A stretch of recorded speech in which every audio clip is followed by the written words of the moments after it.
ধন্যবাদ। ইতিহাস তার নিজস্ব গতিতে চলে, আজকে এটা প্রমাণিত হলো। দীর্ঘ 18 বছর পরে জনাব তারেক রহমান বাংলাদেশের প্রধানমন্ত্রী হিসাবে আজকে বইমেলার উদ্বোধন করলেন। এটি একটি মাইল ফলক। কারণ এক সময় অনেক ষড়যন্ত্রকারীরা অনেকেই চেষ্টা করেছে জিয়া পরিবারের নাম মুছে ফেলার জন্য, তারেক রহমানকে রাজনীতি থেকে নির্বাসনে পাঠানোর জন্য। আল্লাহর অশেষ মেহেরবানি, জনগণের ভালোবাসায় সিক্ত হয়ে জনাব তারেক রহমানের নেতৃত্বে বাংলাদেশ জাতীয়তাবাদী দল আজকে দেশের সেবা করার সুযোগ পেয়েছে। আল্লাহর কাছে লাখ লাখ শুকরিয়া আর কৃতজ্ঞতা জানাই বাংলাদেশের লাখো কোটি ভোটারকে যারা বিএনপিকে বেছে নিয়েছে।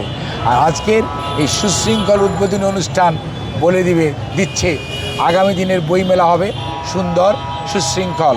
সেখানে পাঠক, পুস্তক প্রকাশক, লেখক সবারই সম্মিলন ঘটবে এবং সুন্দর বইমেলা হবে। এবং মত প্রকাশের স্বাধীনতায় বাংলাদেশ জাতীয়তাবাদী দল বিশ্বাস করে। কারো প্রতি কোনো ধরনের বিধিনিষেধ অতীতের সরকাররা যেরকমভাবে করেছে, একজনের বই দেখানো যাবে না, প্রকাশ করা যাবে না, রাখা যাবে না, এগুলি ইনশাআল্লাহ বাংলাদেশ জাতীয়তাবাদী দল জনাব তারেক রহমানের নেতৃত্বে বর্তমান সরকার এই ধরনের মত প্রকাশের পরাধীনতায় বিশ্বাস করে না। ধন্যবাদ।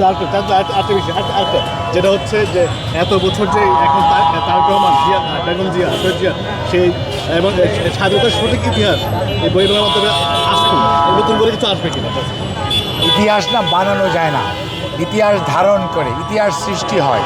কাজেই আমরা যেভাবেই বলি না কেন, সেই 52 ভাষা আন্দোলন অনেকে সৃষ্টি করার চেষ্টা করেছে, কিন্তু ওটি রয়ে গেছে।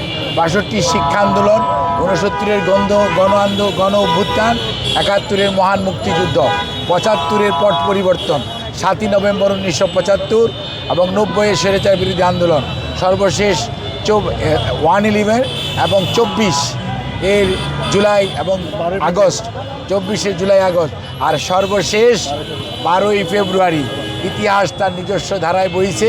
কাজেই ইতিহাসকে কেউ দয়া করে প্রভাবিত করার চেষ্টা করলে সে যে আস্ত করে নিক্ষিপ্ত হয়, তার প্রমাণ বিগত দিনে বাংলাদেশের মানুষ দেখেছে। ধন্যবাদ।